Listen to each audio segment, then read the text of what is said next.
From Grove Studios in Ypsilanti, I'm John Bomarito. Welcome to another Acoustic Alternatives podcast. Grove Studios, a fine host for, going on 2.5-ish years now. They introduced me to the idea of doing a podcast here, and every time I have a guest in, I show them around and show, check this place out. This is a pretty cool place to practice. In fact, our guest today lives in Ypsilanti, if I'm not correct. That's right. And this is a convenient spot that perhaps her band, The Big Beautiful, could practice one day. I can see it. I can see it now. Misty Lyn Bergeron. I screwed it up already. Bergeron. You got it? I got it right. Yeah. Want to get it right, Misty Lyn. Are you going to try it again?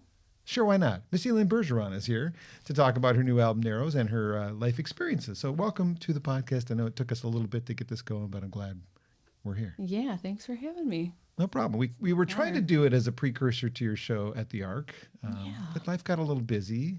Yeah, it's a busy time leading up to a record celebration. Yeah. So, yeah. And then there was a birthday celebration at the same time. And I had a birthday. I'm still here. Yeah. And then you got sick. And then I got sick, got hurt. And you got hurt. Yeah, it's been a time, but we're good. I'm here. Well, it. I'm glad you're here. Narrows has been getting some really fantastic reviews, and we're going to talk about the record. We're going to talk about your life. You've got your guitar with you. I do. We're going to do a song first, though. I'm not going to do a song. I'm going to play one first. Okay. Yeah, well, I want people to stick around. Yeah, all right. We don't want to bore them with conversation right away. Let's hope that's what happens. What song from the album would you like to do? It's funny that you say from the album, because I'll do the one from the album first, but I'm really feeling like doing a couple new ones over here too. Great. If you don't mind. Not at all. All right. This one is a song that I wrote after, it was like I was in a really bad car accident some years ago, and you'd think something like that would inspire maybe a lot of songs, but it only inspired this one. So it's interesting. Maybe I haven't processed it all yet, but it's about how it's hard to receive love sometimes, when especially when you're in the most vulnerable state. It's called Hard to Hear.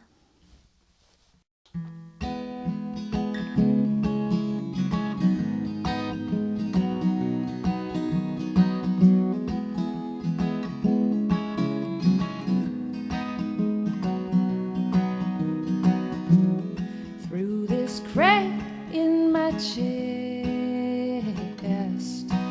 I will fill with joy.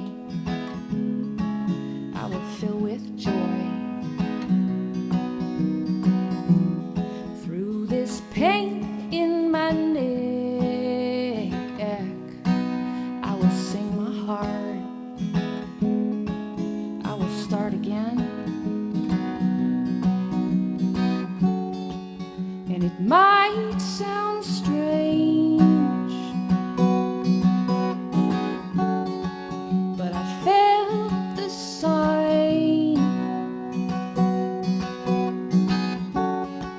And believe me when I say I know I don't have much time to get it right.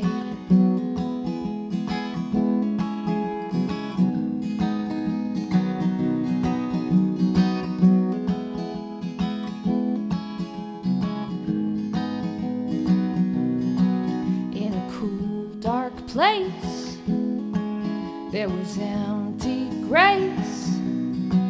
I came back to face myself again. In a cool, dark place, there was empty grace. I came back to face myself again. It was love. Love, love, it was love, love, love. Ain't it hard to hear the truth sometimes?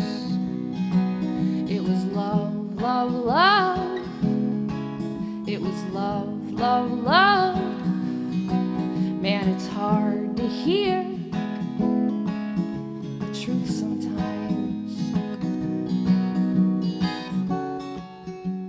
Ooh, ooh, ooh.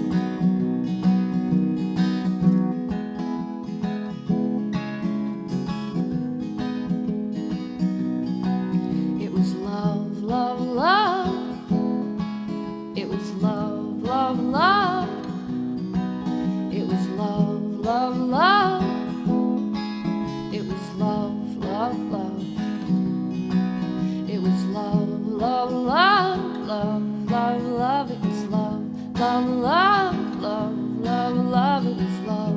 Love, love, it was love, love, love. Through this crack in my chest, I will fill with joy. I will fill with joy. Through this pain in my neck, I will sing my heart. I will start again.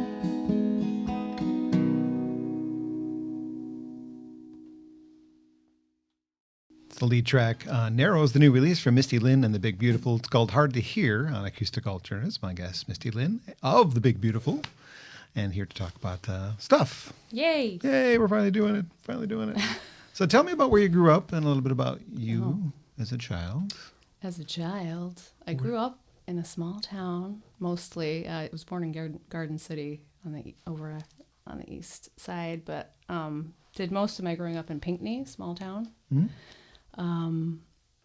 Wasn't musical growing up. I was in choir, but was more of an athlete.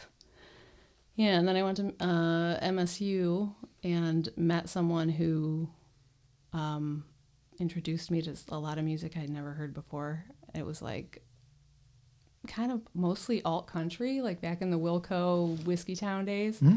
And I'd never heard anything like it before. So that's where I kind of fell in love with like this new sound, and I started to wonder if I could maybe I don't know, I something told me that I was going to write songs even though I had never done it before. It was like this weird knowing that I'd go to a concert and see someone on stage and I'd feel like I was on the wrong side. Yeah. You know, like it was this weird feeling. Nice. So I'm fast forwarding to college because that's when the music started. You know, I've always loved music, and I would get deeply attached to songs and artists, but I didn't get a guitar till I was in my super senior year in college, and that's when I started writing. It can happen that way, apparently, because it has. Crazy. It took me a while to get there. Yeah. Yeah. Well, you're there, and people go see your shows and buy your records, and it worked out okay. Can't believe it. Yeah. Well, what if I had met you? Miracle. What if I had met you as a 15-year-old girl? What would you have thought you were going to be doing at this age? Oh man, you know, it's funny that you asked that because I've recently kind of discovered I've never thought about the future. I'm always kind of like when you ask me like what are you going to do in 5 years?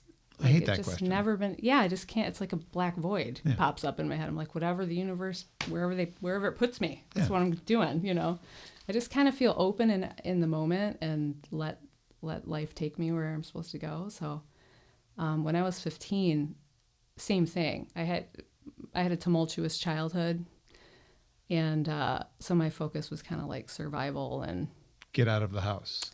Yeah, if they let me. Yeah. I get you. Okay, so there wasn't like when I grow up, I want to be a X, Y, Z type thing. No, never. You were just living day to day, and school was school, and you pretty sure you were going to go to college because everyone did. Yeah, well, I was pretty sure, because everybody was telling me that's what you do. Yeah, me too. Yeah, which looking back, I'm like, what the? Really? Thanks for the debt. No. Though it does open doors. But then I wouldn't have met the guy who introduced me to the bands, who inspired me to, Exactly. Life takes you. I pre-told you how I got into radio before we got on the air. And it's like, it's what I wanted to do, but it took me, that was 20 years after I decided I wanted to do it, that whole conversation I told you about. Yeah. So you never really know where you're going to go. I know. You got to stay open, right? I did. Yeah. So life in Pinckney, I've been there. My brother-in-law lived there for a while before they moved to Dexter. It's beautiful there. Yeah, it is. Woodsy. I know you're an outdoorsy kind of person. I am, yeah. It's a good place for you. That's where I fell in love with. That's kind of always been my safe space, the woods. So, yeah, that's stuck with me. And now Ypsilanti is home. Ypsilanti's home for a while now, yeah. I think I'm going on 12 or 13 years now in Ypsi. What brought you here? Well, initially it was Ann Arbor. Oh. After college, I kind of made my way there. It took me a little while. Trying to remember how. Oh gosh, it was a whole escapade. My my best friend Matt Jones, who's also my drummer, way back then, we met at an ARC open mic night. Randomly went to the ARC, and after we became friends. So funny, I've not thought about this stuff in a while, so forgive me if I'm like stuttering through it. We met and became friends, and then we moved to Minneapolis together, which was a big part inspiration for my first record. You can hear a little bit of that flowing through it. And when we got back from Minneapolis, that didn't last very long, and when we got back, I kind of just knew I wanted to stay in Ann Arbor and plant some roots there for a minute. And I worked at a very well-known downtown bar for many years called Old Town Tavern. So I worked there for about 11 years, and just kind of sunk into the community and into the music scene there. And at some point, I think I'd moved in with a boyfriend halfway to Ann Arbor, and then that didn't work out, and then I made my way to Ypsi, mostly because it got expensive in Ann Arbor. Yes. But now I love Ypsi. I wouldn't change it. Yeah. Yeah. It's cool. It's where I work now, too. So. Yeah. Not just because of the podcast. This isn't work. This is fun, actually. Yes. Yeah. So not just music, but photography is a big part of who you are as well. So if someone goes to your website, they can see that clearly you do both. Yeah. When did photography become a thing? That's actually kind of recent.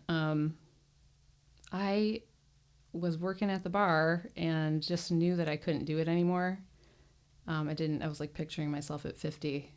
Here's a time I did that. I thought about myself at 50 and I'm discovering all these new things about myself. Closer right than now. It was then. Yeah. Right. So much closer. Yeah. And I was like, I don't want to be bartending when I'm 50. So what do I want to do? And I didn't know, and it was terrifying, but I knew I had to quit to find out because I was just so entrenched in that community there, which I loved. So I just quit without knowing what was next. And that was when Instagram was like kind of new and fun. And like I just noticed that I loved editing the photos on my phone, and I kind of fell in love with it. And I was like, well, maybe I'll take some photography classes, at Washtenaw Community College. And I did it, and I just fell in love with it. And it was it's kind of like music in that I had a knack for it, and then it kind of blossomed, luckily, quickly for me, So it's been wonderful. That's how that happened. You've had some pretty good opportunities with your photography. It's not just, there's a lot of people who take photos.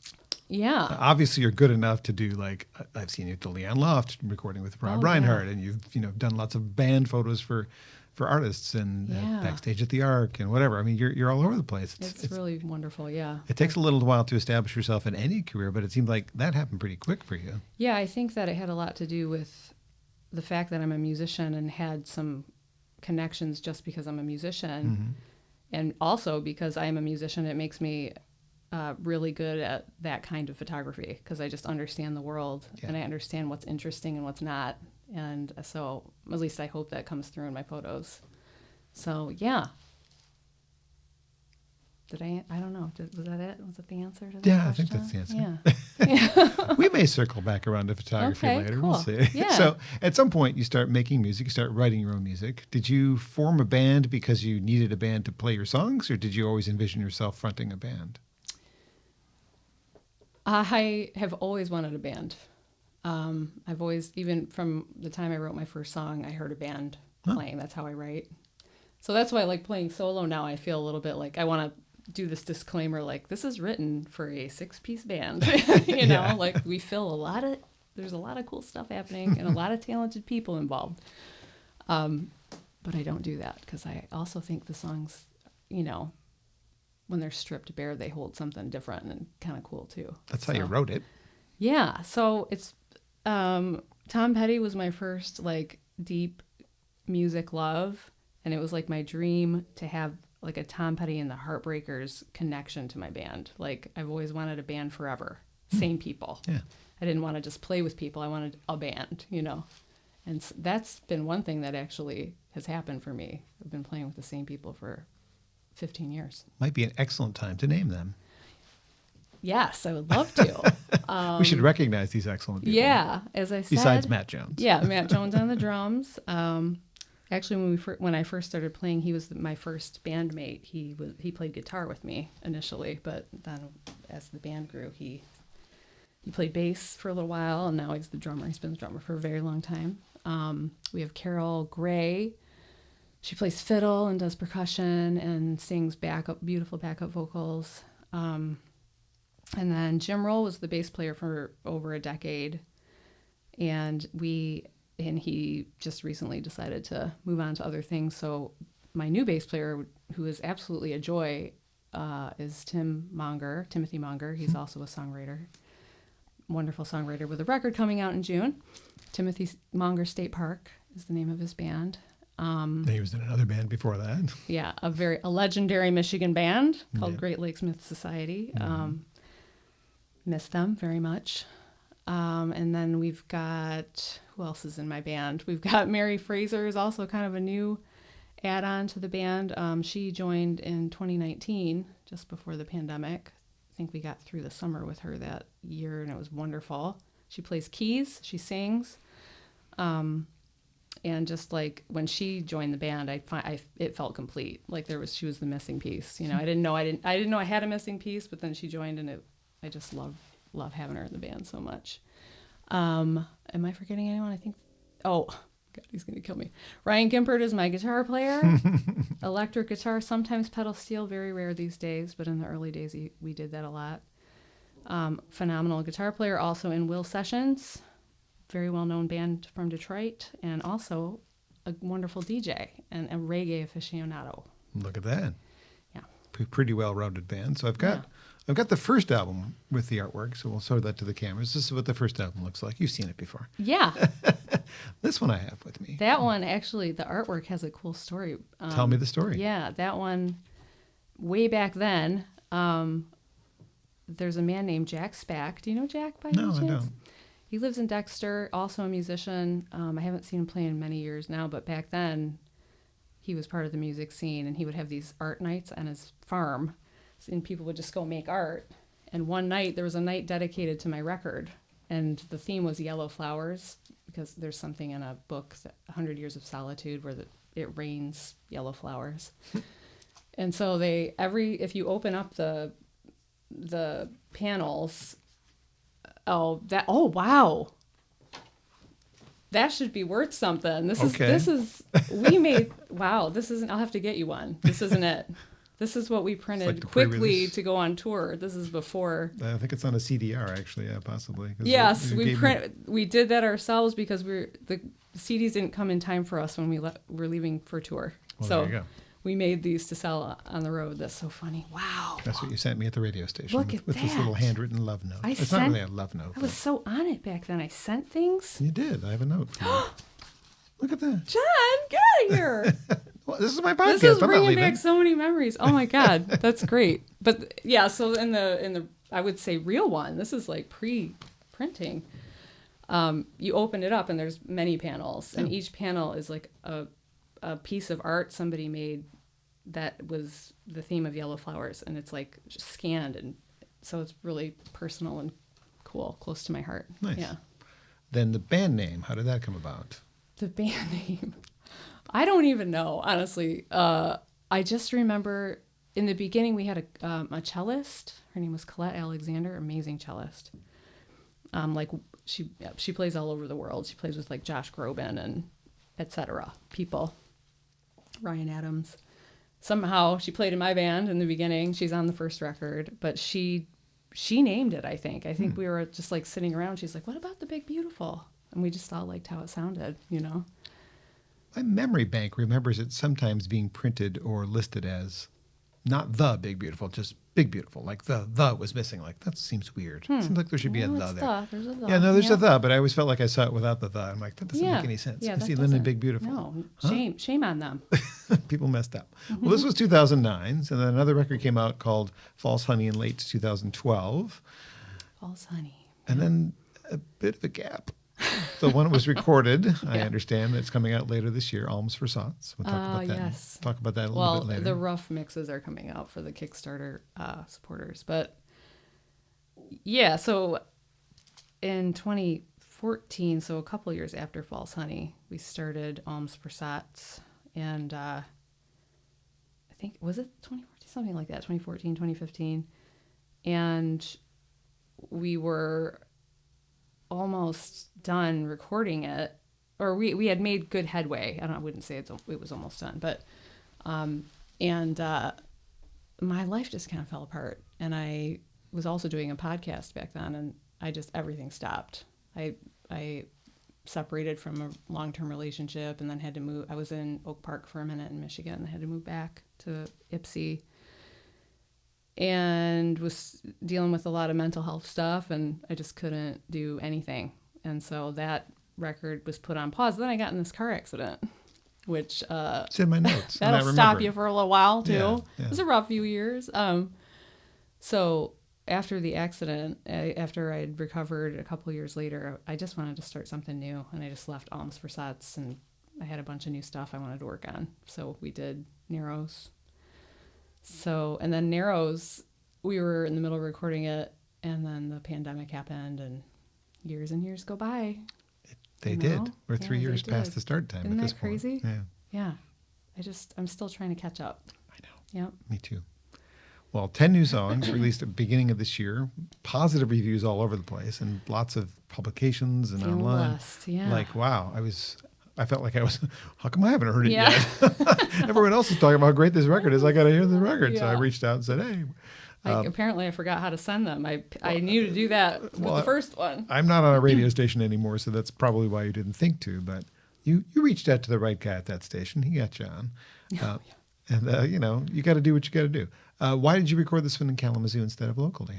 What was that decision? The first two I recorded with Jim Roll, who was also my bass player. I just wanted to not have someone in the band also be engineering the record. I wanted new ears on it. Okay. And I loved in particular, Ian Gorman is the man's name who runs La Luna. And he did this record with Seth Bernard, another Michigan artist, called, oh God, am I going to remember the name of it? I'm really bummed right now. I can't remember the name of the record, but he had done this beautiful record with Ian. And I love the production on it. And I could just tell there was love in it, and I was like, I'm just going to go try it with this guy. I know that he does good work. So Ian was absolutely amazing. Like, I honestly wouldn't want to work with anyone else. I loved him. I loved it that much. Yeah. Fantastic. Mm-hmm. Well, the themes on this album seem to jump between relationships, religion, and that sort of like, both of those things are kind of intertwined in this record. I would counter spirituality. Spirituality, yeah, that's true. Yeah. I guess it wasn't specifically a religion. It was, yeah you're right.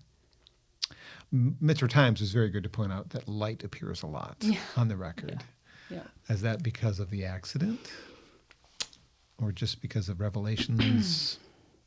Or not conscious? Yeah, I guess definitely the accident had some part in me changing. Like so many aspects of it were humbling. And like the song I played is about, the receiving of love and how it's hard to deal with that sometimes, all of that reshaped me. And, a lot of my old cynicism and, I would say kind of immature ways of viewing the world fell away. And, so more naturally, this side of me came out. I'm not saying I definitely still have some dark songs in me, but for some reason, this span of songs that we chose for the record, I don't know. It wasn't intentional, it just so happened. And I don't even know if I noticed that until Jeff Milo, the man who wrote that article, brought it up, that there's a lot of light on it. I was like, oh, that's kind of nice. Unintentional and grateful that I have that perspective to pull from now. Whereas before it was kind of sloshing around in the darkness and trying to process things that have happened to me that were not good. But somehow now I have access to this joy and gratitude. Yeah. Nice. Mm-hmm. Was spirituality something that you would have described yourself at prior to the accident, or is that inspired? Oh, yeah. Yeah, That's not really a new theme for you then. Just no, it's a little always bit been more in there. present. Yeah, I feel like I enjoy the mystery, you know, and I find strength in my knowledge for myself that there's something bigger than myself. I don't need to name it, No. but yeah, We get small when we walk into God's house, though. that's right. So People says the get song. tripped up on that word, man. But it doesn't mean it's not heavy to me. It's not heavy. Very good. Let's take a break from the chat and have you do another song.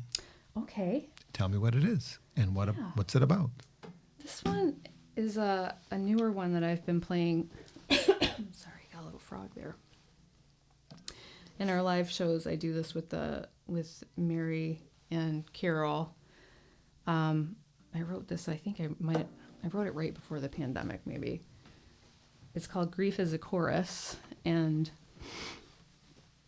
it's just about how I just felt, there's so much grief in the world that people refuse to process. They numb themselves and they shut it down, either because they're scared to feel it or they don't have time to feel it. Like, this culture doesn't really let you process your grief properly. When we have to just go, and we're like actually destroyed inside, So this song's kind of about that. It's about grief and how it can come out sideways. If you don't, it'll sneak up on you if you don't let yourself process. Yeah. And how grief is just this undercurrent to our lives, and it just means that we loved. Comes with a free frog. And it comes with the frog in my throat.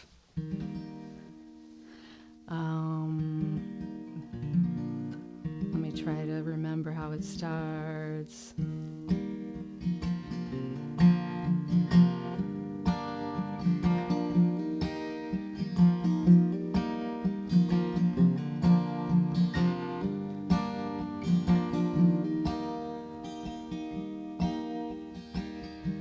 I had to go to work the day the towers hit the ground. Put on a smiling face for the people in this town. Some days there's just no time to take on a heavy load. But what I'm learning is it catches you down the road. It'll open your heart up like a flower in the sun. It'll burn all the pages in your stories one by one. It'll tumble like a prayer onward to the edge of time. Any grief ungrieved is just a sleeping landmine. Didn't shed a tear the day my daddy passed away. So many people searching in my eyes. The truth is I cried all of those tears when I was young, and I cannot apologize.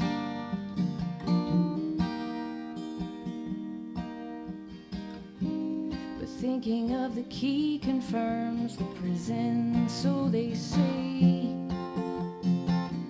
All these backward devils got me thinking I'm running late. But when I take a deep breath and I spend a little time, I can feel this spiral in my stomach unwind. I guess you feel what you feel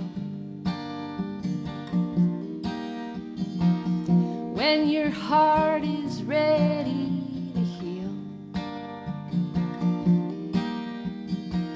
I said I guess I feel what I feel when my heart is ready.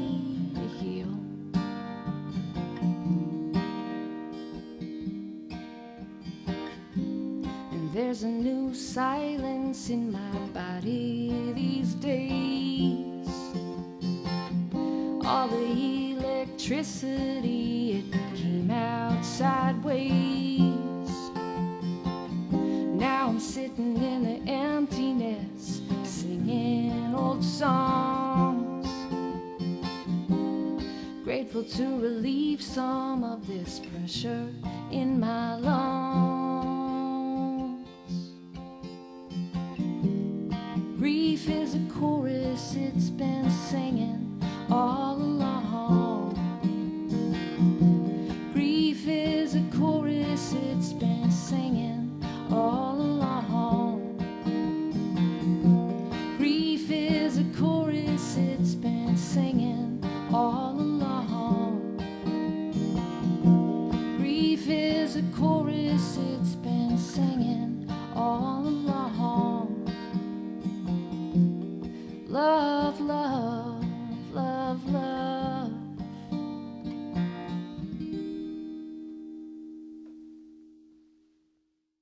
Beautiful and heavy at the same time. Yeah. It's got a little bit of both in there. Like you say, the darkness and the light. Yeah. Too. Yeah. I like It's it. like life. Grief is a chorus. Yes. That is the name of the song. Mm-hmm. How new is that? Well, it's not recorded on anything yet. Like I said, we've been playing it. We do it live sometimes in quieter settings. But yeah, maybe a couple years old. Okay. It feels new to me still. Yes. Yeah. It's The not focus on narrows. Yeah. Yeah. Nice. Thank you for sharing that. Yeah. Glad to hear it. Before it's released to the general public, though, you've been playing it live, so Yeah. there's that. So I know because you've released physical media, I'm guessing the answer to this question is yes, but is sequencing important to you of your album in the digital age? Because it is the digital age. I still prefer the physical compact or I guess vinyl, but It's funny you should ask that. I love I value it. But there's a funny story with Narrows, actually, with the sequencing of the songs. I just kept hitting walls with putting it out. And that's why it took so long to get out. Many reasons, many excuses, blah, blah, blah. And one of the things that kept tripping me up was the sequence, you know. And one night, I was so sick of it. I was so sick of listening to it. I was sick of thinking about it. And I was like, I'm just going to number them, put all the numbers in a jar, pull them out, and that's the order. And that's the order they're in. I would have changed it if I thought it didn't work, but it happens to be perfect in my mind. Like, I couldn't believe how perfect it was. it works. Yeah. I mean, so I highly recommend just a jar and Jar. some numbers. 1 to 10. Yep. There you go. That's it. I mean, I guess I kind of asked because I wonder how artists like yourself think about okay, I mean, you've sent previously to a radio station your other records, whether you did that to this one. I don't know if you sent it to any local stations. But, like, do you think about... Hanging on by a thread. What are they going to hear first? Like, sometimes they only hear the first couple songs and they go, and they move on. Because they've only got so much time. So, for me... before I tell you what my favorite song on the record is, what is your favorite song on the record? It's a sleeper. Daniel's my favorite song It's on a the nice one. record. Yeah, for many reasons. But the favorite I'm finding for others is Keep on the Light. I like that one too. Yeah. Mine's smaller. Oh, wonderful. I think it You're belongs, the first one who said that. I think That's that belongs higher up in the track listing, which is kind of why I'm bringing up the track listing. I feel like that needs to be heard before I get to the end of the record because it makes me feel good or something about that song. Yeah, 'Cause that one's got a little bounce to it, doesn't it? Yeah. Yeah, I love that. if I were doing a radio show, that's the song I would have picked to play on the radio, initially, right off the bat. Nice. First listen through. I get that. That's I get the radio that. hit. Yeah, that does seem like a radio song. I don't know if I Yeah. can listen to music anymore without thinking of that. Because I'm sure. I've been doing it so long, it's just how I think. It but makes sense. I still enjoy music just to listen to it, not to think about that part of it. But, Yeah. I always put a little, like, I might rate it as a number, like, this is the best song. This is a Yeah. pretty good song. This is a song I wouldn't play, whatever. Yeah. But just, I would never have thought of it in like I wouldn't have ever, when sequencing a record, I would never think, what is somebody who might play it gonna think of the first couple songs? Like, that would never enter my head. okay. Just curious. I'm not good at thinking about that I'm kind of a brat about I just do what I want. It's you your know what I mean? It's your Yeah, record. I'm It's not kind the of a brat about it. It's not the world. I'm always like, I don't care what you think, So, yeah.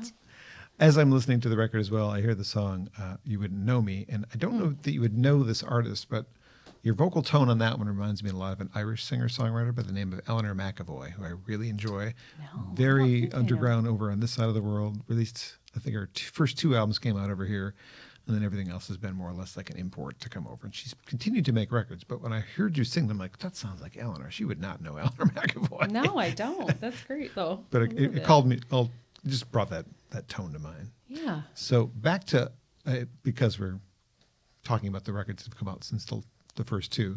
Alms for Sots has been recorded but not finished technically. Like you've got the Definitely demos. not finished. You're yeah. giving that Rough to the tracks. yeah. You're giving that to your Kickstarter donors. But Yeah. if I go to your SoundCloud page, it says it's coming soon. So does that mean it's Yes. getting? Well, I left myself that opening. I feel like I might just put it up on Bandcamp and not have it streaming anywhere else, like on Spotify and such.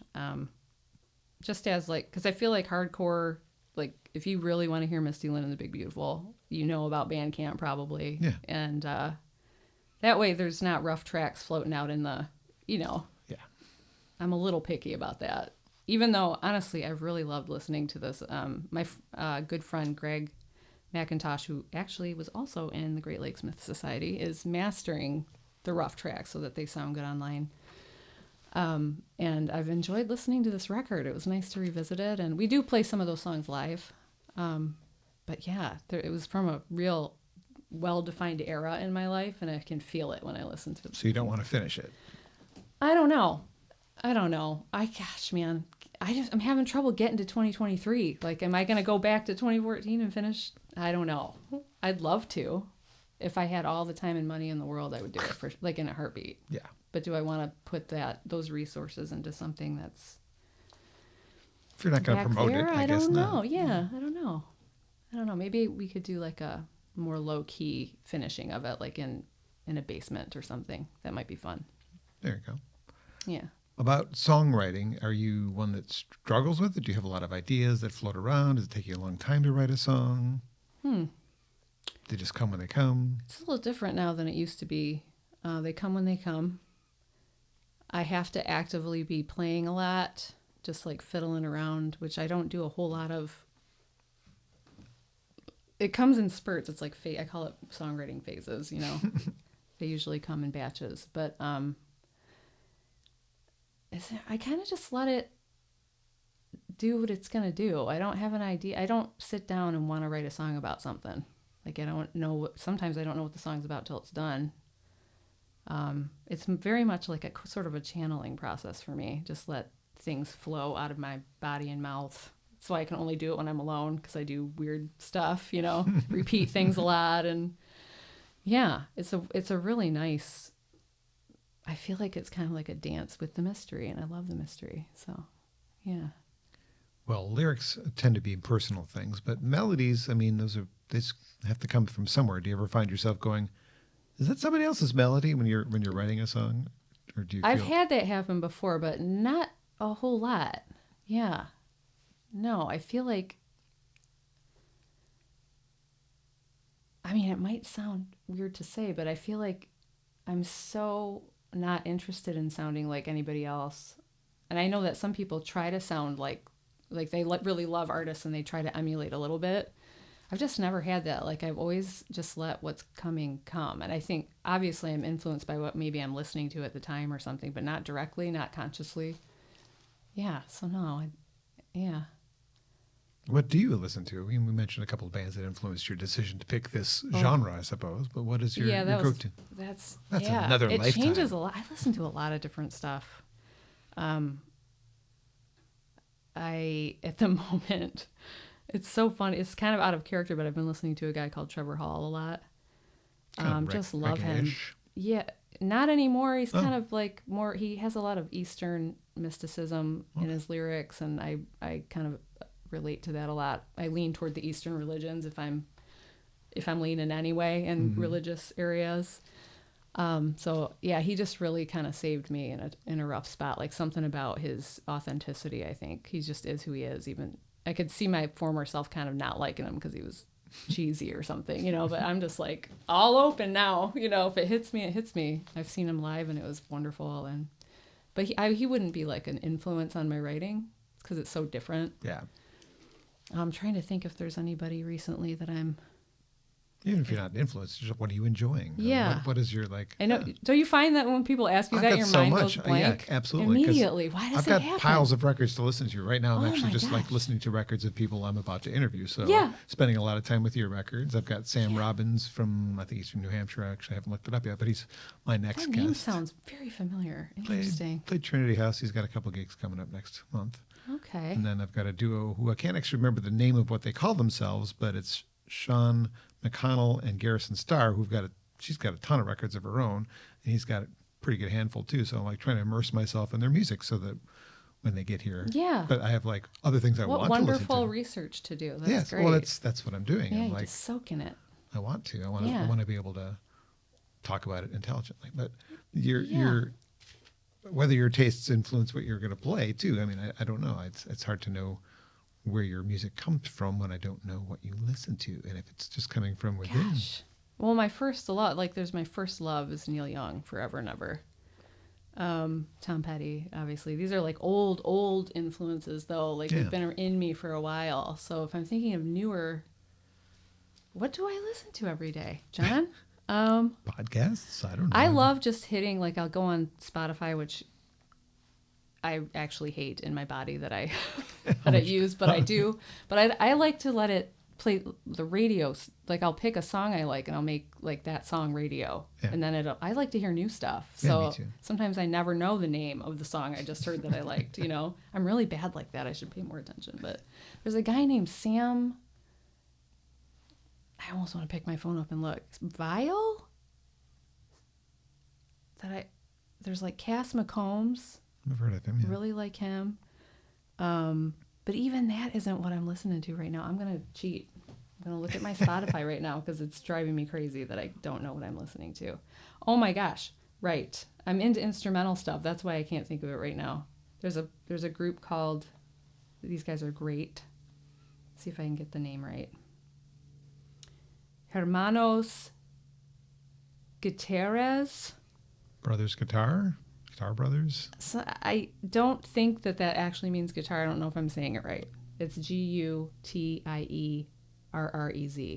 I'm not sure. And that, I love their stuff. Cool. It's amazing. It is two brothers. Yeah, it's so funny. This picking up my Spotify's dumb because it's been taken over by what I call my spirit music that I play when I go to bed. So it's all like Tibetan singing bowls, and I'm like, that's not it. That's not what I'm listening to. Sam Evian? Maybe his name's Sam Evian. Does that sound familiar? Does not. That doesn't mean he's a real person. He's probably a real person. I just don't know him. I can't know everything. I love local music, like, like Timothy Monger. Mary Fraser, who's in my band, her band's called Child Sleep. Love local stuff. I've always kind of really felt more attached to like local stuff, like Great Lakes, Mississippi. My favorite band in the world is the High Strung from Detroit. So always have that in my back pocket too. I think that is actually on page 2. Oh. Is there a page 2? I swear I rented 2 pages. I did. I just forgot to unhide one. Nice. While I unveil page 2, which is going to fall over because I don't have it behind the glass. I was going to ask about bands that you would like to work with, maybe sing with, and I have a feeling that they would be one of them.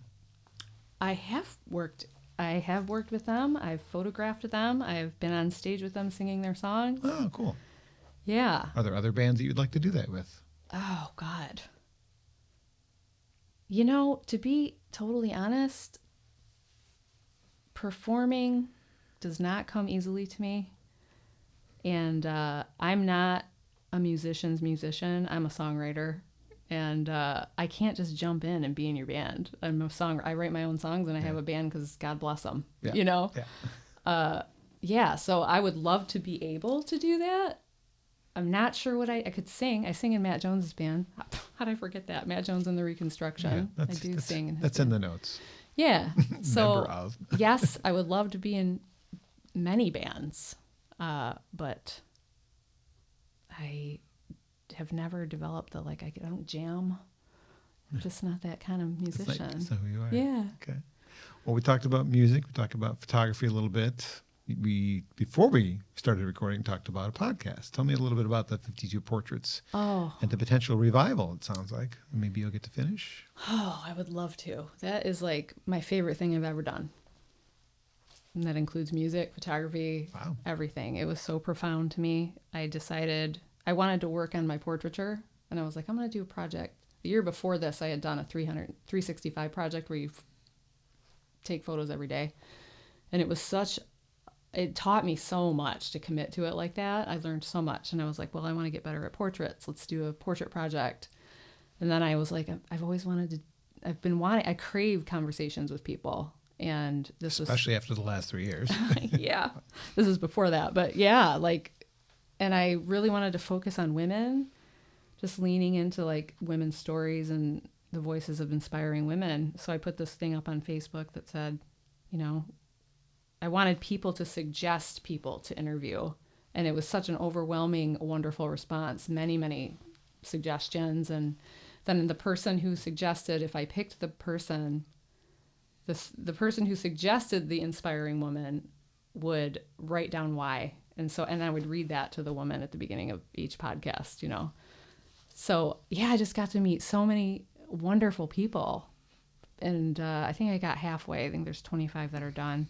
But it was such a massive project because I didn't realize what I was getting into. It was like, I took the photos, I would go to their house, take the photos, be prepared to do a podcast, record the podcast, edit the podcast, and then edit all the photos, put them all online. It was just a huge job. Yeah. To think you can do that once a week is really funny. So, yeah. I didn't finish it. Again, that was at the same time that I stopped Alms for Sots, when my life just kind of went for a little while. But yeah, I would love to. It's been on my mind. I don't know if I would call it that still, but I'm very interested in lifting up women's voices and but I also want to talk to whoever I want to talk to. So we'll see what happens.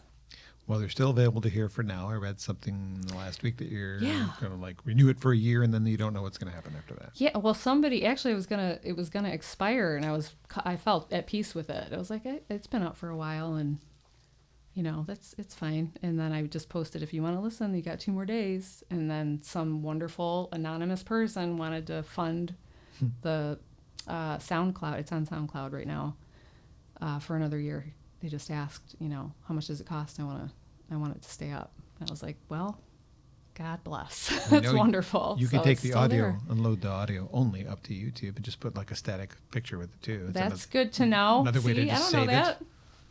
Well, it's, little tips from me. Yeah, I love it. Thank you. I learned things from you. I had time to listen to a couple of them. I don't get a lot of time to listen to talking because I'm always listening to music. Yeah. But sadly, I learned about your anxiety by listening to, I think, the one with May, and that you want your art to be healing, which I think was very, very nice. That's the ultimate hope. Yeah. How much does the anxiety get in the way of wanting to be a performer more? Do you want to be a performer? That's not really your day job, right? That's not what you do Well, kind of. That and photography together last year paid the bills. Good. Thank God. But I just want, it's almost like because I started so late, I've never really I've never allowed myself to picture myself as a full-time musician, or I don't know, I just kind of felt behind my entire musical life. And I just lost my train of thought. Where was I going with that? What was the question, John? Whether anxiety getting in the way. Yeah. That. Did I just cause it by asking that question? Oh, I'm sorry. God. That wasn't my intention. No. I'm just, this happens. I'm older now. I'm older than you. Yeah. Oh, I don't know. Can't be that much older. Nice. Congratulations. That's a good age. Well, only the video people got to see that number. People listening to the audio Better check that out. Don't know how many fingers I put up. That's right. When it comes to performing, it's always been a challenge, like major challenge, the anxiety. But these days, less so. I have found I've had some reprieve from my anxiety for a while now, for maybe a year, and it's so wonderful. There are other things to deal with other than anxiety, but so it's actually helped me enjoy my performance more. Like there's a new surrender that that I'm capable of before performing. That is really nice to be able to tap into, and then I can be in the moment and enjoy what I'm doing. As a photographer, who's your go-to photographer when you need pictures of you or your band?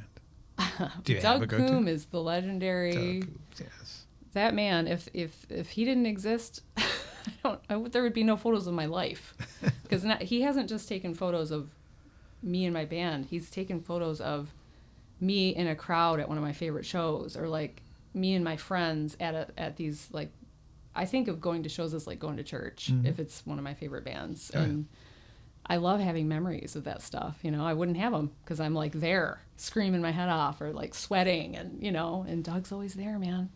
Doug Coombe. I got a picture that you've taken that I use in my playlist for my, I think maybe you don't, but I do a YouTube video playlist every week that kind of emulates what my radio show would have been if it continued. But while the videos are playing of me talking, I have just like pictures of me, and one of them is the one you took backstage at the Arc when I was talking to May. Oh, and wonderful. I used that. So it's a beautiful black and white shot that you shared with me at one point. Isn't it nice to have it? Yeah, that's what I love. I don't have a lot of pictures of myself that I like, but you took one of them. Oh, thank you. Ben Weatherston took one of them. I'm honored. Yeah. Ben Weatherston, love that guy. Where is he? Because he was awesome. know, actually. Because I was like, because I love his photography. That's so good. And I just reached out because I just hadn't heard his name in a while, and he was like, he just stopped. He doesn't shoot anymore. I don't know why he's so good. Something else came along. He didn't get paid for it well enough. Photography's hard, man. Yeah. I mean, just it costs a lot to be a photographer. That's it. Do you have a favorite place you like to shoot pictures when you're doing like band photos for people, or wherever they want? Promo photos are. I usually try to work. I don't have a favorite spot for that. I love asking. My favorite part of photography is working with people that are creative, and it's the best photo shoots are good because you both had input into what it was going to be. If you have a client that wants you to come up with everything, it's just not going to be as good, because input from your life is what makes your authenticity and your personality come through in the photo, So, yeah, usually it's the best ones are when a band has a little bit of an idea of what they're going for, a mood, a place. That's my favorite, when there's a collaboration happening.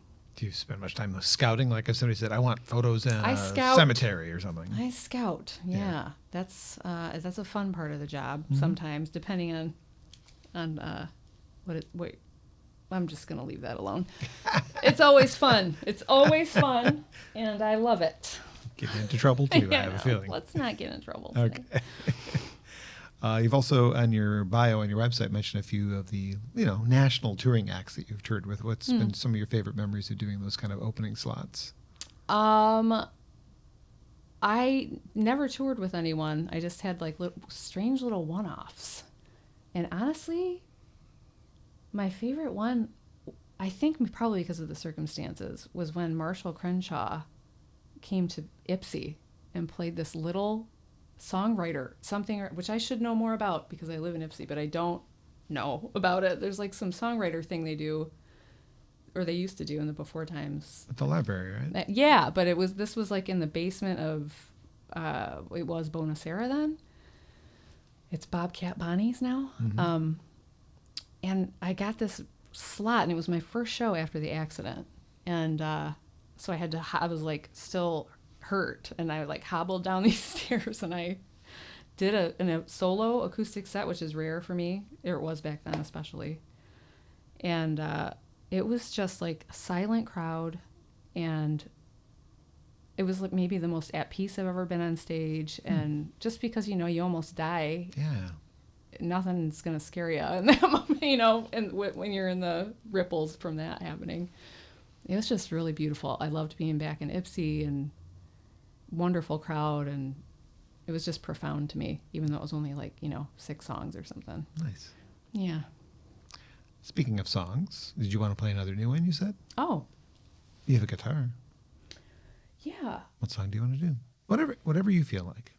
Well, now that you said you like smaller, I was like, well, I could maybe play smaller. Do it. Yeah, let's try it. Feel taller. I haven't played this one in a beat, so. That's a solo. I hate when people do that, though. Like, who cares? If I mess it up. It's yours. Oh, no. I can't reach. Ooh, that's really loose now. Do I turn this? There's a little lock there, yeah. Sorry about that. Oh, that's okay. Putting you to work. It's the least I can do. Oh, see how it wants to do that, though? It's drifting. It's this one up here. Oh. The gold one at the top. That's what I thought. I was trying to do that. It won't. It's already as tight as. Oh. All right, we got it. Sit down. No, so I just won't. I'll try not to ram it with my rock song. Turn up the amps. Tell me about what inspired the song as you're prepping there. This actually, I wrote this for my. I had my ex in mind when we were still together. He's a wonderful person. We're still friends. We share a dog, but he had a PhD and was like, couldn't find a job, man. It was crazy. He was like applying, overqualified. And he was thinking about med school, and it's funny that a PhD is not enough. And I was just like kind of sending him love when I was writing this, picturing him finding the place that he's supposed to be, you know. And just like, you know, it wasn't just that. Like sometimes I'll start with a little spark like that, and then like other pictures come in when I'm writing it, and just like, you know, picturing people. And like I have a very specific scene in my mind when I play this one for some reason, this section of river that I walk by all the time. And yeah, so it's multiple influences, but like the soul of it is just wishing a friend well in finding their path. It's called Smaller. It was supposed to be called When the World Gets Smaller, and I got lazy when we were doing the like artwork, and it just had that was the name of the like working title. Just left it. So now you know. Smaller.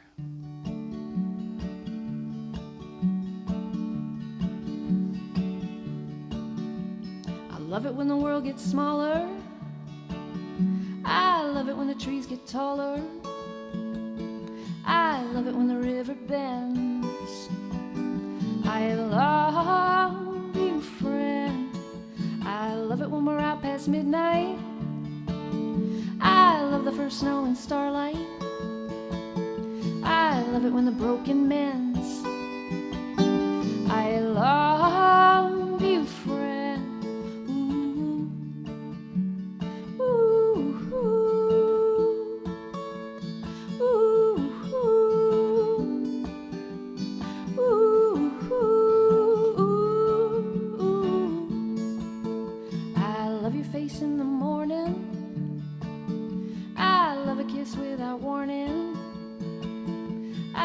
The love light you send.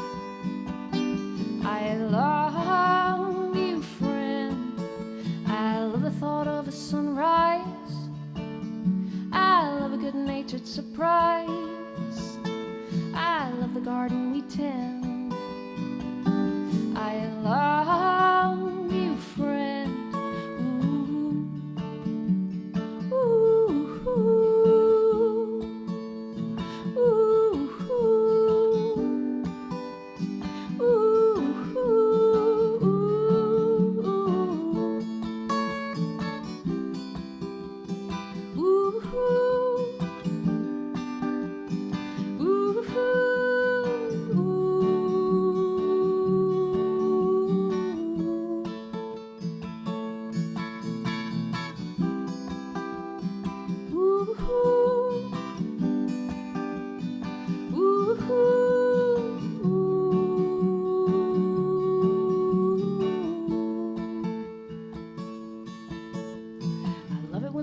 Smaller.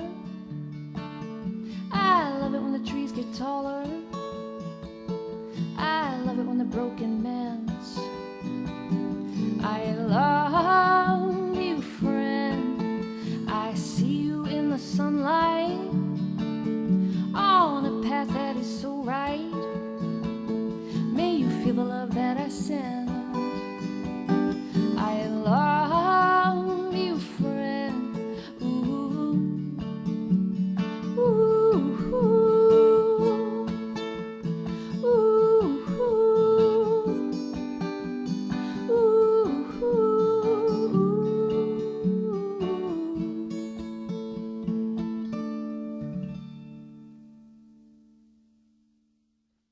perfect little ditty like that. Works very well. Yeah, that's a little shorter than that on the record. There's some beautiful harmonies, and there's an outro that's really nice. And I believe that might be the only song there's a Rickenbacker on, which I love. There's like a ring, that beautiful ringy tone that Rickenbackers have. Yeah. Thank you for doing that for me. Yeah, you're welcome. I'm glad you like it. It reminds us that we need to tell our friends we love them too. Hell yeah. Because right? We don't Especially these days. We don't know when we're going to get in an accident or have COVID. We don't know. So yeah. Thank you that's what it does for me, is it reminds me that, the people that are important to me, I should tell them. Oh, that means a lot to hear. Thank you for telling me. You're welcome. Yeah. Thank you for spending time with me today. What's next? What are you doing? What's the next adventure for the... That's a good question. I've been very picky about booking, only doing things that really resonate. I have this I really just want to allow new things to come in. I have wonderful things that I play every year, and I'm kind of letting some of them go and seeing what comes to fill the space, But we have a really fun August booked with many exciting shows, so that's cool. But before then, I'm just kind of seeing what comes. It's funny when I don't actively book. It's kind of fun to see what ends up in the email. Like something cool popped up yesterday, which didn't work out, but we're still working on a date. So maybe and it would be in the next few months. So just who knows? I don't know. I don't have anything to plug, I don't think. I'm so bad at this. I'm so bad. There's a new record, and it's available where? Yeah, man. It's available everywhere. Everywhere you stream. You can get it on Bandcamp is the best for artists. It's mistylyn.bandcamp.com. Especially on Bandcamp Fridays. Yes, especially on Bandcamp Fridays, which is not every Friday, but no. There's special Fridays. Yeah, thanks for saying that. That's when the artist gets all of the proceeds, but I want you to have it no matter what. So you can stream it on Spotify or Apple, all the places. Yeah. Well, again, thank you for spending time with me. Thanks, John. It's been such a pleasure. Grove Studios in Ypsilanti, the home of the podcast, and it's a spot that you can find if you're in a band that, there's a place to practice here, and you don't have to annoy your neighbors. This place is awesome, you guys. I just want to say that in a definitive way. It's really cool in here. She has seen it. Yes. 24/7 operation, keypad available for your convenience. If you want to be here at 2 a.m, that's up to you. If you want to be here at 2 p.m, that's also up to you. Nice people run it. They've been very kind to me, and so has Misty Lyn. Thank you for playing songs again, and I wish you well with this record. Thank you. More podcasts coming soon, and hopefully they're all, making you happy.